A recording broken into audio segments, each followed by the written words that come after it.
आपके अपने YouTube channel study tips and tricks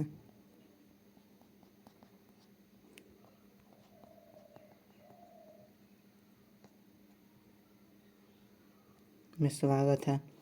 तो जैसा कि आप देख सकते हैं, हम यूट्यूब पर 14 वीडियो अपलोड कर चुका है। ये मेरा यूट्यूब पर 15वां वीडियो है। तो इसके जस्ट पीछे हमने पढ़ा था क्षेत्र रेखा, जो उसका गुण पढ़े थे कि क्षेत्र रेखा का आखिर क्या क्या गुण होता है। हम लोग क्या पढ़े थे? क्षेत्र रेखा का गुण।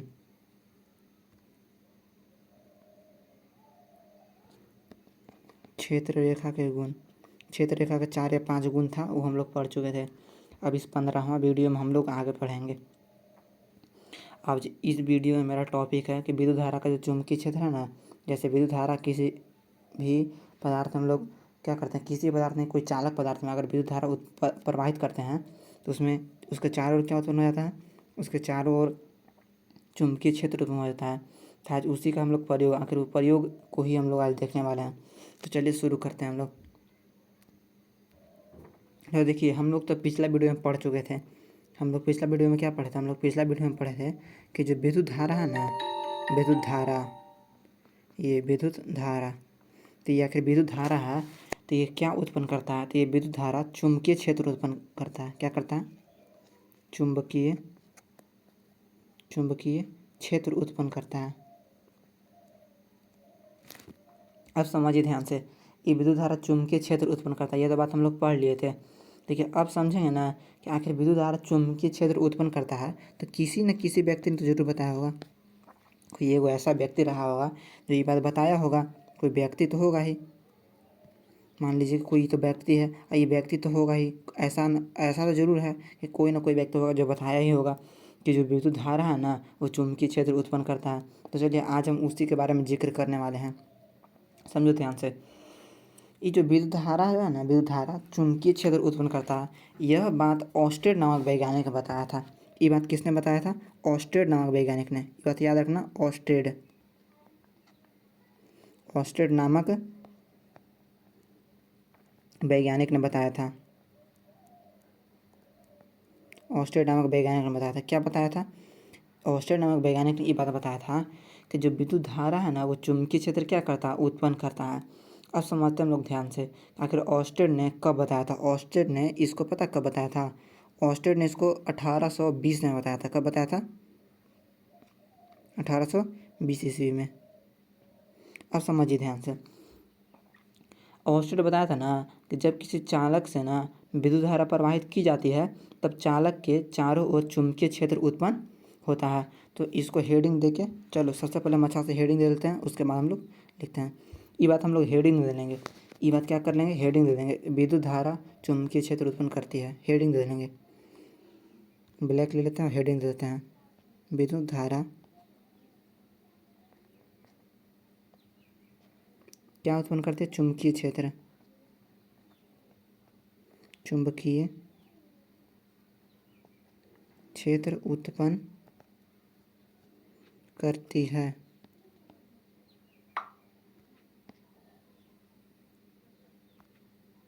उत्पन्न करती है, ये बात हेडिंग में लिख लेना है।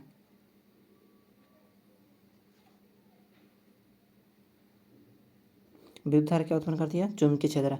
अब इस बात को किसने बताया था? तो इस बात को ऑस्टेड नामक वैज्ञानिक ने बताया था। किसने? ऑस्टेड नामक वैज्ञानिक ने बताया था। ऑस्टेड नामक वैज्ञानिक ने बताया था। ऑस्टेड नामक वैज्ञानिक ने इस बात को कब बताया था? तो 1820 में। कब बताया था? 1820 में। अब चलते हैं आगे। अब समझो ध्यान से, ऑस्टेड बताया था, ऑस्टेड ने क्या कहा था? बताया था। ऑस्टेड क्या बताया था कि जब, क्या बताया था कि जब कोई चालक या किसी भी चालक से, जब किसी चालक से, जब किसी चालक से, जब किसी चालक से, जब किसी चालक से क्या हो? तो जब किसी चालक से विद्युत धारा प्रवाहित हो, जब किसी चालक तार से विद्युत धारा प्रवाहित हो, प्रवाहित हो तो उसके चारों ओर, तो उसके चारों ओर चुंबकीय क्षेत्र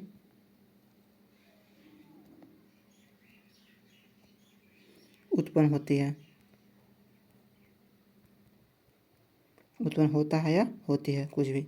अब समझो ध्यान से आगे।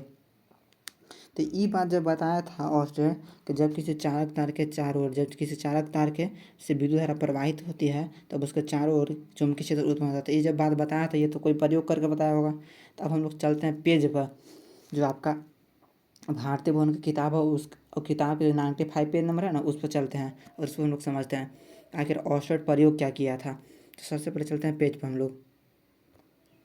तो देखो हम यहाँ पर पेज पर आ गए। देखो यही बात हमको पढ़ना था कि विद्युत धारा जो है ना चुंबकीय क्षेत्र क्या करता है, उत्पन्न करता है। विद्युत धारा क्या करता है, विद्युत धारा चुंबकीय क्षेत्र उत्पन्न करता है। अब समझो ध्यान से, विद्युत धारा चुंबकीय क्षेत्र उत्पन्न करता है, ये बात किसने बताया था, तो ऑस्टेड नामक वैज्ञानिक ने। किसने बताया था, ये ऑस्टेड नामक वैज्ञानिक ने। ये बात याद रखना होगा कि ऑस्टेड नामक वैज्ञानिक ने बताया था। तो क्या बताया था कि विद्युत धारा से ना चुंबकीय क्षेत्र उत्पन्न होता है। और ये बात कब बताया था ऑस्टेड ने, तो 1820 में। ऑस्टेड ने ये बात कब बताया था, 1820 में। इसको भी याद रखना है, ये बात को ऑस्टेड ने 1820 ईस्वी में बताया था। अब समझो आगे। ऑस्टेड ही बोला था कि जब किसी चालक, यहाँ देखो, जब किसी चालक से विद्युत धारा प्रवाहित की जाती है तब चालक के चारों ओर चुंबकीय क्षेत्र उत्पन्न होता है। अब इस बात को वो प्रूफ देने के लिए एक प्रयोग किया था, तो उसी को हम लोग ऑस्टेड का प्रयोग करते हैं। अब कोई कहेगा कि ऑस्टेड का प्रयोग लिखिए, तो आपको इतना बात लिखना पड़ेगा। देखिए समझिए ध्यान से, ऑस्टेड के प्रयोग में क्या है समझाते हैं आपको ध्यान से। सबसे पहले ऑस्टेड क्या किया ना कि देखिए, पहले देख लीजिए, फिगर देख लो, ये फिगर है। ऑस्टेड यही काम करेगा ही, क्या करेगा ना कि चालक तार जो है ना, देखो ये चालक तार है, ये भी यहाँ पर चालक तार है, ये चालक तार है। और इस चालक तार को ना उत्तर दक्षिण दिशा में क्या कर देगा, तान के छोड़ देगा। इसके ऊपर एक देखो ये चुंबकीय सुई है, ये वाला चुंबकीय सुई है, ये वाला चुंबकीय सुई रख देगा। और यहाँ पर ये तार है, ये वाला, ये क्या तार है, ए भी एक तार है, ए भी एक तार है। अब इसमें विद्युत धारा प्रवाहित करेगा, क्या करेगा, विद्युत धारा प्रवाहित करेगा। तो जैसे विद्युत धारा प्रवाहित करेगा ना, तो ये चुंबकीय सुई है ना, देखो विक्षेपित हो गया।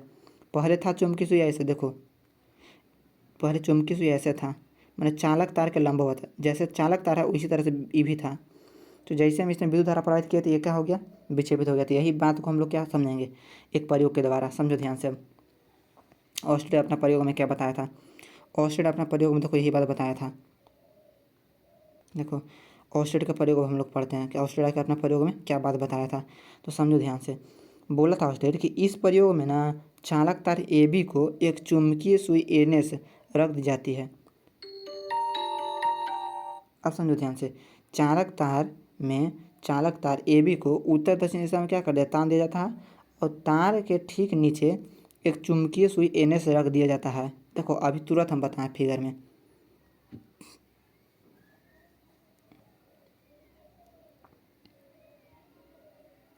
ये जो कौन, ये ऑस्टेड जो था, इन्हों का काम किया है, दिखाते हैं। सबसे पहले ऑस्टेड क्या काम किया, देखो यहाँ पर ऑस्टेड का प्रयोग में, इस प्रयोग में चालक तार ए बी को उत्तर दक्षिण दिशा में तान दिया जाता है। देखो यही ए बी, ये जो तार है चालक तार है, इस चालक तार को उत्तर दक्षिण दिशा में क्या कर जाता है, ए बी इसका नाम दिया है, इसका नाम ए, यहाँ ए और यहाँ बी। चालक तार ए बी को उत्तर दक्षिण दिशा में क्या कर दिया, तान दिया। और ठीक जस्ट इसके नीचे देखो यहाँ लिखा हुआ, तार के ठीक नीचे एक चुंबकीय सुई एन एस रख दिया जाता है। अब देखो यहाँ पर चुंबकीय सुई है, ये क्या चीज़ है, ये चुंबकीय सुई है, इसका नाम है एन एस, कुछ नाम है एन एस, चुंबकीय सुई रख दिया। जैसे तार है उसी तरह से सुई को भी रख दिया। अब समझो आगे, कह रहा आगे में,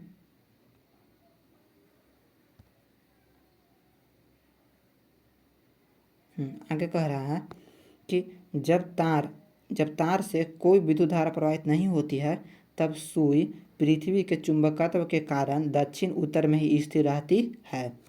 जैसे कि देखिए चित्र में देख रहे हैं आप लोग, देखिए यहाँ चित्र में ये ऐसी था, देखो सुई जस के तस है, ऐसे ही उत्तर दक्षिण दिशा में ऐसे। अब समझो ध्यान से, और जैसे ही हम लोग क्या करेंगे अब इसमें क्या करेंगे, इसे हम लोग विद्युत धारा प्रवाहित करेंगे। और फिर जब तार ए बी में विद्युत धारा प्रवाहित की जाती है तब सुई विक्षेपित होकर लगभग तार का क्या हो जाता है, लंबवत हो जाता है। तार से होकर प्रवाहित धारा दिशा को उलट देने पर सुई का विक्षेपण तार के लंबवत हो जाता है। अब समझो ध्यान से, यह बात क्या कह रहा है, यह बात कह रहा है कि जैसे मान लीजिए कि यहाँ से हमको विद्युत धारा प्रवाहित हो रहा है, ये जो तार है ना, ये तार से विद्युत धारा प्रवाहित हो रहा है। देखो, जब विद्युत धारा प्रवाहित नहीं हो रहा था तो ये जस के तस, ये सुई जो है ना इसी तरह से था, ऐसे ही है, सुई इस तरह से है। और जैसे ही हम इस तार में, इस तार AB में, यहाँ जो तार लोक रहा है इसमें क्या किए, विद्युत धारा प्रवाहित किए। तो जैसे ही विद्युत धारा प्रवाहित किए ना, तो जो सुई है ना विक्षेपित होकर देखो यहाँ आ गया। सुई देखो अब ऐसे हो गया, ये सुई लोक रहा है, देखो ये ऐसे हो गया। तो मतलब जब तक तार से हम लोग विद्युत धारा प्रवाहित नहीं किए थे तो सुई विक्षेपित नहीं हुआ, और जैसे हम लोग तार से विद्युत धारा को प्रवाहित किए ना, तो सुई क्या हो गया, विक्षेपित हो गया। यही बात ये बताना चाह रहा था। अब एक और बात मैं बोला कि जब ना धारा की दिशा बदल गया ना, जैसे मान लो कि धारा इधर जा रहा है, अभी दे रहा है, तो सुई का विक्षेपण हुआ इस तरह से, देखो यहाँ से यहाँ, ये जो सुई दिया हुआ इससे हुआ विक्षेपण। और जैसे ही हम लोग धारा का मान बदले ना, तो सुई का विक्षेपण का जो है ना परिणाम, वो भी क्या हो गया, पलट गया। क्या हुआ, पलट गया। यही बात इसमें कह रहा है, देखो आगे। पर इस बार सुई जो है ना ध्रुव के स्थिति, पहली बार स्थिति की अपेक्षा विपरीत रहती है। अब समझो ध्यान से, धारा की दिशा को ना समान रखते हुए, यहाँ से धारा की दिशा को समान रखते हुए जब तार को क्रमशः सुई को ऊपर और नीचे रखकर प्रयोग को दोहराया जाता है तो सुई विपरीत दिशा में विक्षेपित हो जाती है। बस इतना ही लिख देना है। और ये जो फिगर है ना, एगो देखो यहाँ पर फिगर है, एगो यहाँ पर फिगर है, यही दो फिगर क्या कर देना, बना देना, बस बात खत्म। अब थोड़ा सा आगे हम लोग इसमें पढ़ लेते हैं। यहाँ से देखो, ऑस्टेड के प्रयोग से स्पष्ट है कि चुंबकीय सुई के विक्षेपण की दिशा धारा की दिशा पर निर्भर करती है। इसके साथ साथ इस बात पर निर्भर करता है कि तार चुंबकीय सुई के ऊपर है या नीचे है। बस इतना ही लिख देना है, समाप्त हो गया। तो चलो अब थोड़ा सा हम लोग देखते हैं धारावाही चालक तार के कारण चुंबकीय क्षेत्र। चलो समझो ध्यान से, देखो यहाँ पर पॉइंट लिखा हुआ है, धारावाही सीधे चालक के कारण चुंबकीय क्षेत्र रेखाएं। अब इसका मतलब हम समझाते हैं अच्छा से। कोई धारावाही मान लो सीधा चालक तार होगा, कोई चालक तार होगा, और उस चालक तार में अगर हम विद्युत धारा प्रवाहित करेंगे ना, तो चुंबकीय क्षेत्र रेखा जो है ना किधर से किधर मुड़ेगा। बस यही बात समझाने के लिए हमको बोल रहे हैं, समझो। मान लो यहाँ पर कोई चालक तार है, ये कोई चालक तार है। अब इसमें से मान लो धारा देखो ऐसे जा रहा है, धारा इस तरह से जा रहा है। तो इस चालक तार में अगर धारा ऊपर की ओर जा रहा है तो देखो चुंबकीय क्षेत्र पता ऐसे बनेगा, ऐसे इस तरह से। यही बात यहाँ पर कह रहा है। अब समझो, यही बात हम पढ़ेंगे। तो इस चीज़ों को निकालने के लिए ना वो वैज्ञानिक थे, वो वैज्ञानिक का नाम था मैक्सवेल। क्या नाम था, मैक्सवेल। तो यही बात, यह मतलब धारा, जैसे देखो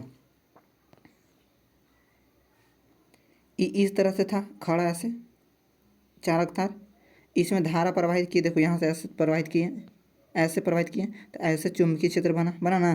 तो ठीक इसका अगर उल्टा रहेगा ना, तो चुंबकीय क्षेत्र कैसे बनेगा, चुंबकीय क्षेत्र कैसे बनेगा। मान लो हम चालक तार ही ले लिए, और इस चालक तार में अगर हम धारा इस तरह से अगर प्रवाहित कर रहे हैं, तो इसके जस्ट विपरीत, मैंने इसमें ऐसे बना था यहाँ से ना, तो इसमें इधर से बनेगा ऐसे, ऐसे धारा चुंबकीय क्षेत्र बनेगा ऐसे। यही बात कह रहा है। तो यही चीज़ को हम लोग जानेंगे, किसके द्वारा जानेंगे, तो मैक्सवेल के द्वारा। एक पॉइंट पूछता है कि मैक्सवेल का दक्षिण हस्त नियम बताइए, मैक्सवेल का दक्षिण हस्त नियम बताइए। अब समझो ध्यान से, मैक्सवेल का दक्षिण हस्त नियम क्या है, समझाते हैं ध्यान से।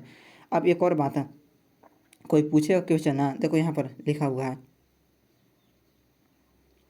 कि धारा की दिशा और उससे संबंध चुंबकीय क्षेत्र की दिशा की जानकारी कहाँ से मिलती है। तो उसका आंसर देना है कि मैक्सवेल के दक्षिण हस्त नियम या दाएं हाथ के नियम से मिलता है। ये इंपॉर्टेंट पॉइंट है, इसको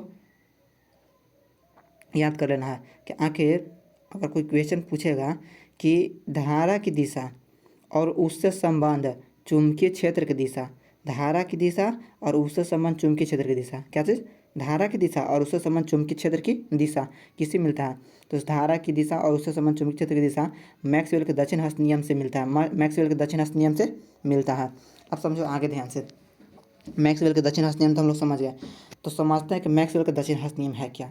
तो उसमें ऐसे लिखना है, देखो यहाँ पर लिखा हुआ है, बोलना है कि मैक्सवेल का दक्षिण हस्त नियम, यदि धारावाही चार को दाएं हाथ की मुट्ठी में, देखो धारावाही तार है यहाँ पर, देखो ये धारावाही तार है, ये धारावाही तार है, यहाँ ये धारावाही तार है।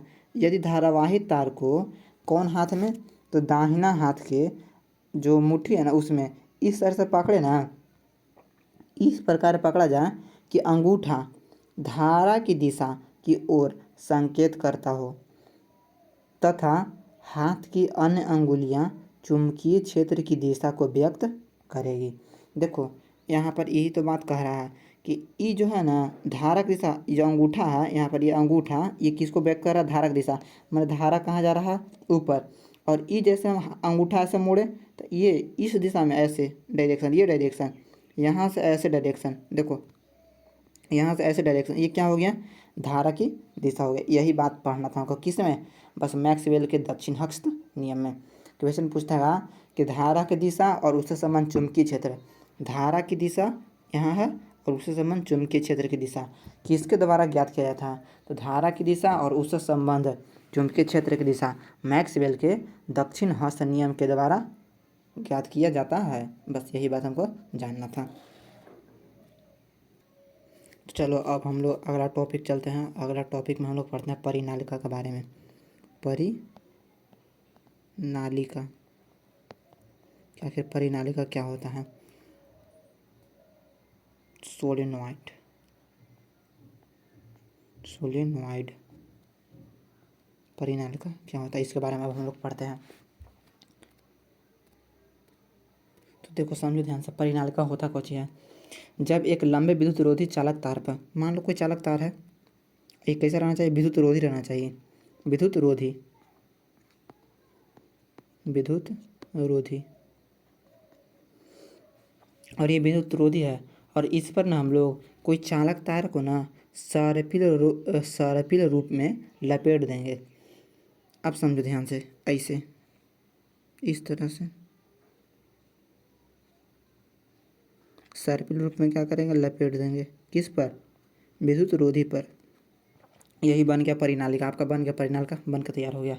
देखो समझो ध्यान से, कोई परिनालिका अगर पूछेगा तब हम कैसे बताएंगे, बताना है कि जब एक लंबे विद्युत रोधी चालक तार पर, जब एक लंबे, कैसे, लंबे विद्युत रोधी चालक तार को सर्पिल रूप में, ये चालक तार था जो ब्लैक कलर से लिए हैं, सर्पिल रूप में क्या करना है, लपेट देंगे। और पता फेरा कैसे देंगे, एक दूसरे का अलग अलग, अच्छा ये फेरा एक दूसरे से सब सट रहा है, नहीं सट रहा, अगल बगल हो, तो इस प्रकार व्यवस्था को हम लोग क्या कहेंगे, परिनालिका कहते हैं। तो चलिए अब हम आपको फिगर भी दिखाते हैं कि परिनालिका आखिर कैसा होता है।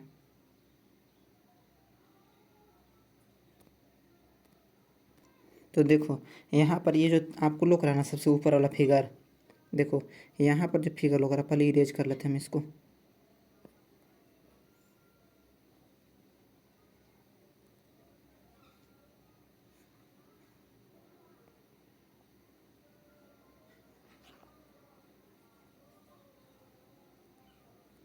देखो भाई यही आपका परिनालिका है, ये जो नीचे वाला फिगर है ना ये परिनालिका है, और परिनालिका के ऊपर देखो ये जो तार है, ये यही है तार, ऐसा तार। देखो ये जो नहीं विद्युत रोधी है, इसके अंदर जो ब्लैक वाला लोग रहा है, इस परिनालिका, यही है परिनालिका, परिनालिका।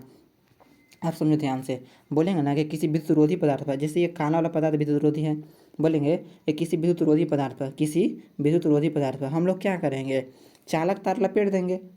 कैसे लपटेंगे, पास पास तो हो, देखो यहाँ से ऐसे लपटे, ऐसे लपटे, ऐसे ऐसे लपटे है ना, तो पास पास तो हो लेकिन एक दूसरे के अगल बगल हो, तो इस प्रकार के व्यवस्था को हम लोग क्या कहेंगे, इस प्रकार के व्यवस्था को हम लोग क्या कहेंगे, इसी प्रकार की व्यवस्था को हम लोग परिनालिका, परिनालिका कहते हैं। समझो ध्यान से, परिनालिका आप समझ गए। अब एक और बात हम आपको बताते हैं कि परिनालिका के जस्ट तुरंत बाद हम लोग पढ़ेंगे विद्युत चुंबक। तो सबसे पहले इसको थोड़ा अच्छा सा और हम लोग जान ले रहे हैं, आखिर परिनालिका कोई हमसे पूछेगा तो उसका परिभाषा कैसे देंगे।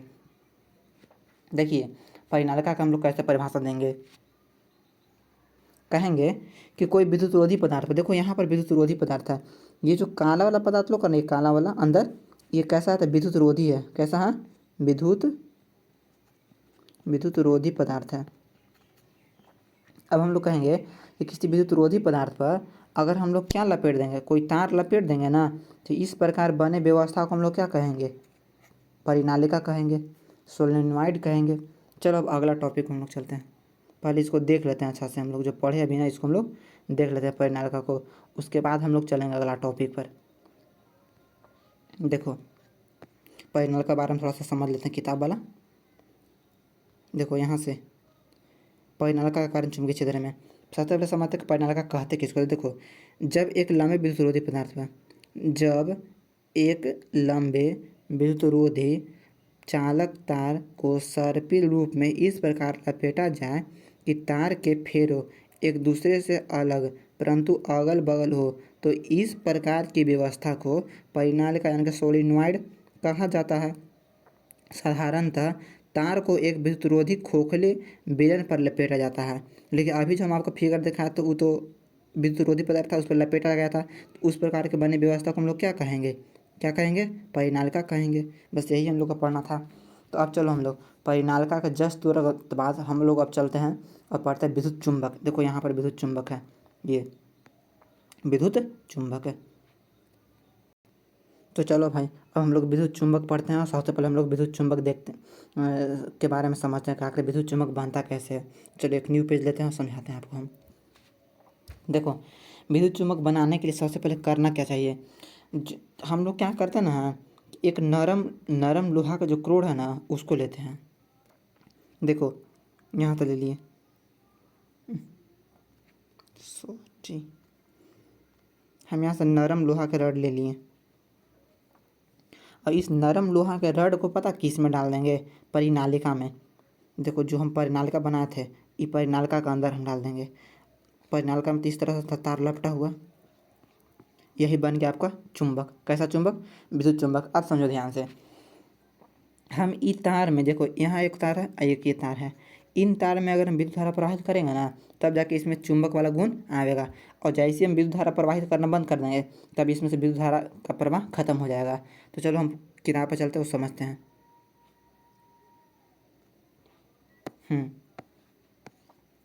देखो विद्युत चुंबक के बारे में समझते हैं। विद्युत चुंबक में कह रहा है कि जब तक परिनालिका में धारा प्रवाहित होती रहती है तब तक वह चुंबक जैसा व्यवहार करता है, परंतु जैसे ही धारा का प्रवाह बंद कर दिया जाता है उसका चुंबकत्व क्या होता है, नष्ट हो जाता है। इस प्रकार के चुंबक को विद्युत चुंबक कहते हैं। अतः विद्युत चुंबक वैसा चुंबक है जिसमें चुंबकत्व उतने ही समय तक विद्यमान रहता है जितने समय तक परिनालिका में विद्युत धारा प्रवाहित होती रहती है। अब तुम ध्यान से, ये जो परिनालिका है ना आपका, इस परिनालिका में ना नरम लोहा के छड़ को एक परिनालिका में रख कर विद्युत चुंबक बनाया जाता है। नरम लोहा को आसानी से चुंबकित और विचुंबकित किया जा सकता है। जब परिनालिका में धारा प्रवाहित की जाती है तब परिनालिका में चुंबकीय क्षेत्र उत्पन्न होता है जिसमें नरम लोहा का छड़ शक्तिशाली चुंबक बन जाता है। जब धारा का प्रवाह बंद कर दिया जाता है तब नरम लोहा अपना चुंबकत्व क्या कर देता है, खो देता है। इस तरह से परिनालिका में रखे हुए छड़ को क्रोड कहा जाता है। अब समझो ध्यान से, देखो यही अभी हम तुरंत सोलेनॉइड यानी कि परिनालिका बताए थे। उस परिनालिका के अंदर देखो परिनालिका कैसा रहता है, तो खोखला बेलन के आकार पर। ये देखो ये जो भाग है ना, ये जो भाग बना ये क्या है, खोखला बेलन है। और इस खोखला बेलन में हम लोग क्या किए, इस खोखला बेलन के अंदर नरम लोहा के छड़ यानी कि क्रोड को डाल दिए और उसके बाद पता क्या किए, ऊपर से हम लोग तार लपेट दिए हैं। देखो यहीं पर अब इसको नरम लोहा का रड डाल दिए इसमें, और नरम लोहा का रड डाल के और जो यहाँ पर तार लपटा हुआ है, और ये तार लपटा हुआ है, इस तार में हम लोग क्या करते हैं, विद्युत धारा प्रवाहित करते हैं। तो जैसे हम लोग विद्युत धारा प्रवाहित करते हैं ना, तो ये जो नरम लोहा का रड डाला ना अंदर में, देखो ये वाला, तो इसमें क्या हो जाता है, चुंबकत्व का गुण आ जाता है। बस यही है आपका क्या चाहिए, विद्युत चुंबक। इस प्रकार से विद्युत चुंबक आपका बन जाता है। अब समझो ध्यान से, इसमें एक इंपॉर्टेंट क्वेश्चन आता है कि क्या विद्युत चुंबक कैसा चुंबक है, अस्थाई या अस्थाई, अस्थाई या अस्थाई। इसमें आंसर देना है कि विद्युत चुंबक अस्थाई, विद्युत चुंबक अस्थाई चुंबक है। जैसे देखो हम जब तक इसमें विद्युत धारा प्रवाहित कर रहे हैं तब तक इसमें विद्युत चुंबकत्व का गुण है, और जैसे इसमें से हम विद्युत धारा प्रवाहित करना बंद करते हैं तो विद्युत चुंबकत्व का गुण क्या हो जाता है, खत्म हो जाता है। इसलिए हम लोग विद्युत चुंबक को अस्थाई चुंबक कहते हैं। विद्युत चुंबक को कैसा चुंबक कहते हैं, अस्थाई चुंबक कहते हैं। चलो अब हम लोग देख लेते हैं कि जो ये विद्युत चुंबक बना रहे थे तो इसमें मतलब क्या चीज़ की संख्या पर निर्भर करता है। तो चलो आगे हम लोग देखते हैं। देखो, क्रोड धारा के कारण चुंबक बन जाता है। इस प्रकार बने चुंबक के चुंबकत्व की तीव्रता निम्नलिखित बातें पर निर्भर करती है। मतलब समझो ध्यान से, ये जो आपका अभी हम बताएं विद्युत चुंबक बताएं, यही हम पढ़ाने जा रहे हैं, अभी यही बात बताने जा रहे हैं कि जो आपका विद्युत चुंबक है ना, तो उस विद्युत चुंबक में उसको जो चुंबकत्व है, विद्युत चुंबक का जो चुंबकत्व है वो किस बात पर निर्भर करेगा। तो देखो, मुख्यतः 3 बात पर निर्भर करता है। नंबर 1 है आपका परिनालिका में फेरों की संख्या। परिनालिका में फेरों की संख्या समझिए ध्यान से, जो आप परिनालिका बनाए थे ना, तो उसमें अगर परिनालिका में फेरा की संख्या अधिक होगा तो चुंबकत्व भी अधिक होगा, यानी कि जो चुंबकत्व है बहुत ही शक्तिशाली होगा। जैसे देखिए, यदि तार के फेरों की संख्या अधिक होगी तो चुंबकत्व अधिक होगा। मतलब जो अभी आपको हम दिखाएं, देखिए ये इसमें अगर तार, देखिए इसमें अगर तार ज़्यादा लपटा हुआ रहेगा ना, ये क्या आपका विद्युत चुंबक बना रहा है। इसमें अगर जितना ज़्यादा हम तार लपटेंगे, मतलब फेरा की संख्या जितना ज़्यादा होगा उतना ही स्ट्रॉन्ग इसमें क्या बनेगा, मैग्नेटिक फील्ड, मतलब चुंबकीय क्षेत्र जो है ना बहुत ज़्यादा मजबूत बनेगा। तो नंबर 1 तो हम लोग समझ गए यहाँ पर। अब चलते हैं आगे, हम लोग समझते हैं। नंबर 1 तो समझ गए और नंबर 2 में समझते हैं। नंबर 2 में देखिए क्या कह रहा नंबर 2 में कह रहा है कि विद्युत धारा का परिणाम, विद्युत धारा का परिणाम मतलब समझिए, प्रवाहित होने वाली विद्युत धारा का परिणाम जितना अधिक होगा ना, चुंबकीय क्षेत्र उतना ही प्रबल होगा। समझिए, 2 बात अभी हम जाने, ये 2 बात हम आपको बताते हैं। देखिए, सबसे पहली बात आपका क्या है, सबसे पहली बात है कि जो परिनालिका है ना, परिनालिका आपका, तो उस परिनालिका में जो फेरा की संख्या है ना, देखिए यहाँ परिनालिका है और इस परिनालिका में फेरा की जो संख्या है ना, फेरा मतलब समझते हैं, फेरा जो हम लोग तार लपटे थे उसकी संख्या जितना ज़्यादा रहेगा ना, तो चुंबकत्व का गुण उतना ही स्ट्रॉन्ग होगा। आगे समझो, नंबर 2 में आपको हम बता रहे हैं कि विद्युत धारा का परिणाम, मतलब प्रवाहित तो होने वाले विद्युत धारा का परिणाम जितना अधिक होगा चुंबकीय क्षेत्र उतना ही प्रबल, यानी कि उतना ही स्ट्रॉन्ग बनेगा। फेरा की संख्या भी अधिक होना चाहिए नंबर 1 में, तो चुंबकत्व अधिक बनेगा। और अगर उसमें विद्युत धारा, देखो यहाँ पर उसमें अगर विद्युत धारा भी अगर हम जितना परिणाम, विद्युत धारा का परिणाम जितना अधिक डालेंगे चुंबकत्व भी उतना ही ज़्यादा हो स्ट्रॉन्ग, यानी कि प्रबल माने स्ट्रॉन्ग होगा। नंबर 3 में पढ़ते हैं। नंबर 3 में कह रहा है कि क्रोड के पदार्थ की प्रकृति। देखो, क्रोड क्या था, हम यहाँ पर अभी बताए थे। देखो ये क्रोड है, देखो यहाँ पर इसके अंदर जो डाला हुआ यही क्रोड है, नरम लोहा का क्रोड, यही है क्रोड। तो क्रोड के बारे में हम यहाँ पर पढ़ेंगे अब कि देखो जो आपका क्रोड है ना उसका प्रकृति पर भी निर्भर करता है। देखिए, क्रोड के पदार्थ की प्रकृति, परिनालिका में नरम लोहा के क्रोड का व्यवहार करने पर चुंबकत्व क्या होगा, अधिक होता है। यही बात कह रहा है कि 3 बात आप लोग याद रखिएगा कि जो आपका विद्युत चुंबक आप बना है, तो उस विद्युत चुंबक किन 3 बातों पर निर्भर करता है, यही 3 बात पर निर्भर करता है, इसको याद रखना होगा। चलो अब अगला टॉपिक में हम लोग पढ़ते हैं धारावाही चालक पर न चुंबक का प्रभाव। क्या पढ़ेंगे, धारावाही चालक पर चुंबक का प्रभाव।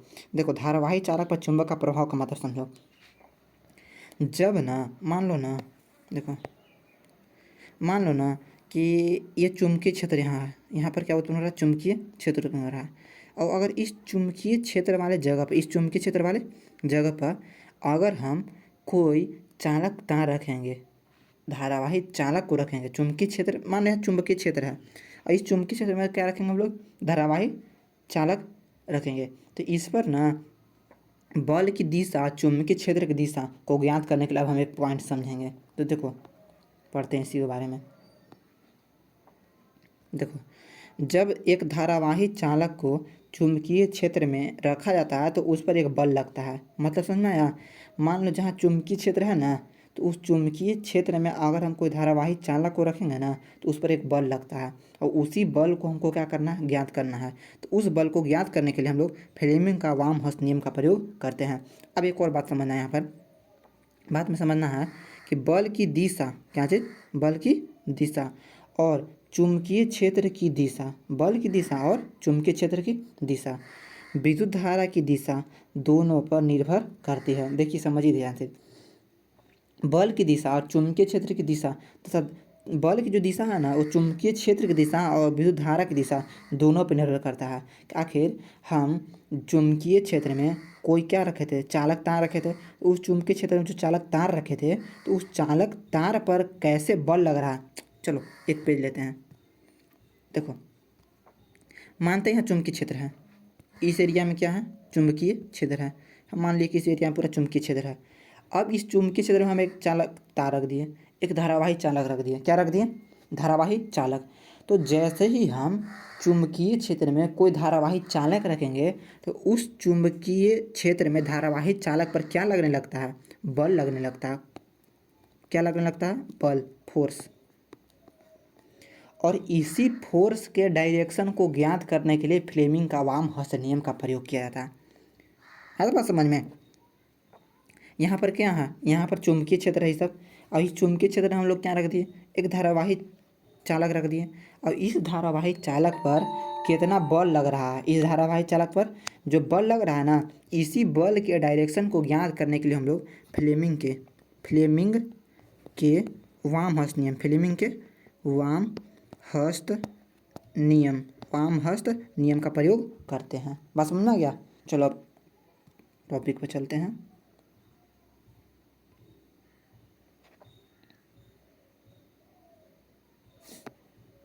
देखो यहाँ फ्लेमिंग का वाम हस्त नियम क्या है वो हम लोग पढ़ने चलते हैं।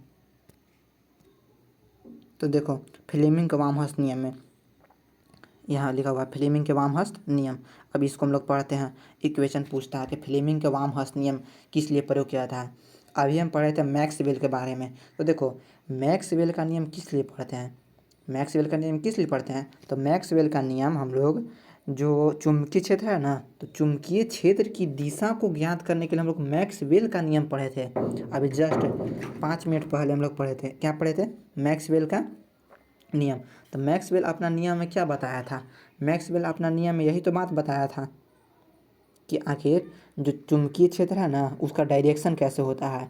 बताया था कि धारावाही तार जो है ना को दाएं हाथ के मुट्ठी में पकड़ लिया और अंगूठा जो है ना धारा की दिशा को संकेत करता था, और बाकी जो हाथ की अंगुलियां हैं उसको क्या चीज़ कर रहा था, चुंबकीय क्षेत्र की डायरेक्शन को ज्ञात कर रहा था। तो आपसे क्वेश्चन अगर पूछेगा कि मैक्सवेल का दक्षिण हस्त नियम का प्रयोग किस चीज़ के लिए करते हैं, तो बोलना होगा कि धारा की दिशा और उससे संबंध चुंबकीय क्षेत्र। मैक्सवेल का दक्षिण हस्त नियम किस लिए प्रयोग करते हैं, तो धारा की दिशा और उससे संबंध चुंबकीय क्षेत्र की दिशा को ज्ञात करने के लिए मैक्सवेल का दक्षिण हस्त नियम को प्रयोग करते हैं। लेकिन हम लोग अब पढ़ेंगे फ्लेमिंग का वाम हस्त नियम। क्या पढ़ेंगे, फ्लेमिंग का वाम हस्त नियम यहाँ पर है। अब चलो पढ़ते हैं फ्लेमिंग के वाम हस्त नियम के बारे में। देखो क्या कह रहा है, समझते ध्यान से। चुंबकीय क्षेत्र में धारावाही चालक पर लगने वाला बल की दिशा फ्लेमिंग के वाम हस्त नियम द्वारा ज्ञात की जा सकती है या जानी जा सकती है। समझो, ये इंपॉर्टेंट पॉइंट है। हम लोग मैक्सवेल में तो जान गए कि मैक्सवेल का नियम धारा की दिशा यानी कि धारा करंट की डायरेक्शन और जो इलेक्ट्रिक फील्ड था चुंबकीय क्षेत्र था उसकी डायरेक्शन ज्ञात करने के लिए हम लोग मैक्सवेल का नियम जान रहे थे, मैक्सवेल का दाहिना हाथ नियम या दक्षिण हस्त नियम। लेकिन अब हम लोग पढ़ रहे हैं फ्लेमिंग का वाम हस्त नियम, फ्लेमिंग्स लेफ्ट हैंड रूल। तो फ्लेमिंग के वाम हस्त नियम में क्या है वो हम समझते हैं। देखिए चलते हैं नियम पर। हाँ, अब कह रहा है कि यदि हम अपने बाएं हाथ की 3 अंगुलियां मध्यमा, तर्जनी, अंगूठा को क्या कैसे कर दे, एक दूसरे के लंबवत फैलाएं। फिगर दिखाएंगे, चित्र नंबर ये जो है चित्र लिखा हुआ ना, ये चित्र भी दिखाएंगे। लंबवत फैलाएं और यदि तर्जनी चुंबकीय क्षेत्र की दिशा, मध्यमा धारा की दिशा और अंगूठा जो है ना धारावाही चालक पर लगने वाले बल की दिशा को व्यक्त करता है। देखो फ्लेमिंग का वाम हस्त नियम क्या कह रहा है, यदि हम अपने बाएं हाथ की 3 अंगुलियां मध्यमा, तर्जनी, अंगूठा को परस्पर लंबवत फैलाएं तो तर्जनी चुंबकीय क्षेत्र की दिशा तथा मध्यमा धारा की दिशा को दर्शाती है तथा अंगूठा धारावाही चालक तार के बल की दिशा को व्यक्त करता है। अब चलो ये बात हम लोग यहाँ पर देखें तो इसमें समझ में नहीं आया, हमने के समझ में नहीं आया, कोई बात नहीं। चलो न्यू पेज लेते हैं, समझते हैं अच्छा से हम। चलो हम लोग न्यू पेज पे आ गए। अब इस न्यू पेज पे हम लोग क्या समझेंगे, इस न्यू पेज पे हम लोग समझेंगे फ्लेमिंग के वाम हस्त नियम। अब चलो देखो, मानते हैं कि हम बायां हाथ ले रहे हैं, बना रहे हैं।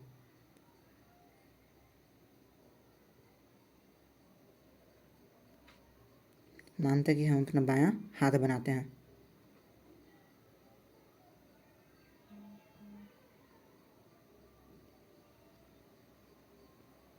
क्या कर रहे हैं, हम अपना बायां हाथ बना रहे हैं।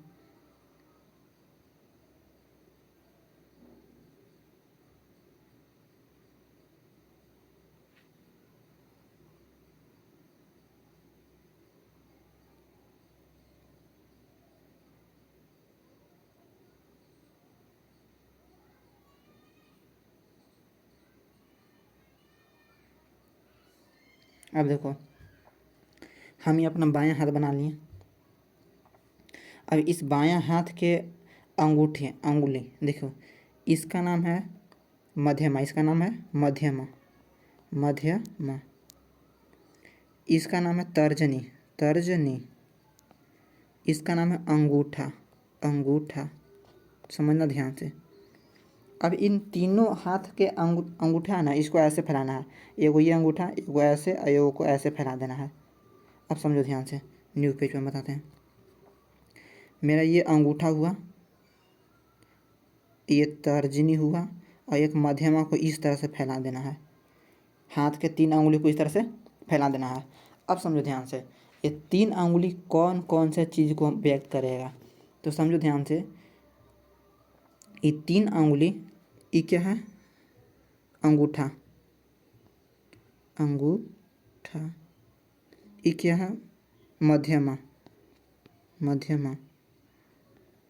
ये क्या है, ये वाला तर्जनी, तर्जनी। खाली तर्ज लिख दी है।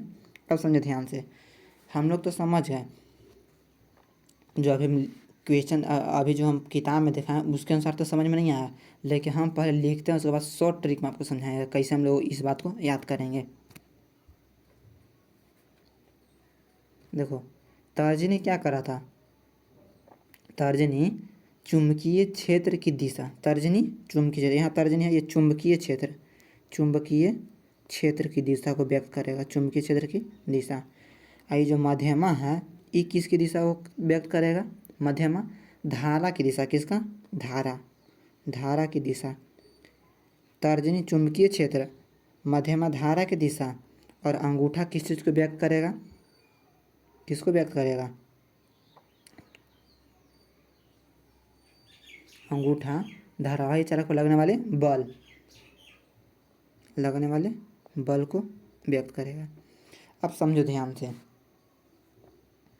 ये बात हम लोग लिखे हैं तो ये बात तो याद हम लोग को नहीं होगा, तो याद करने के लिए वो चीज़ याद रखना है आपको कि देखो, यहाँ पर लिखना है फादर, क्या लिखना है, फादर लिख देना आपको यहाँ पर, फादर।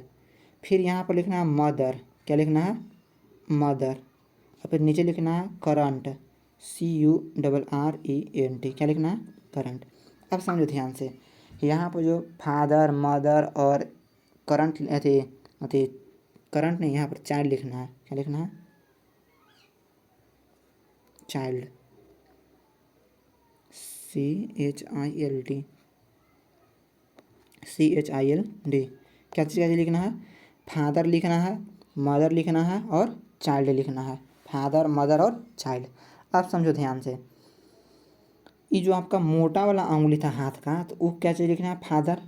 जो उसके बाद वाला अंगुली उसको लिखना है मदर, फिर उसके बाद चाइल्ड। अब समझो, इन सब में से एक एक वर्ड लेंगे हम। एक वर्ड यहाँ पर एफ है, यहाँ पर क्या एफ, यहाँ पर है एम, यहाँ पर है सी। तो समझो ध्यान से, एफ से होता है फोर्स, एफ से होता है फोर्स, FORC, फोर्स।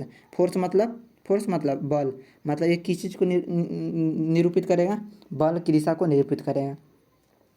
अब आपको यहाँ पर है मध्य, अरे बीच, अरे अंगूठा के बाद वाला अंगुली, उसमें लिखा था एम, एम का मतलब था मैग्नेटिक फील्ड, एम का मतलब magnetic, magnetic field, magnetic field माने चुंबकीय क्षेत्र की दिशा।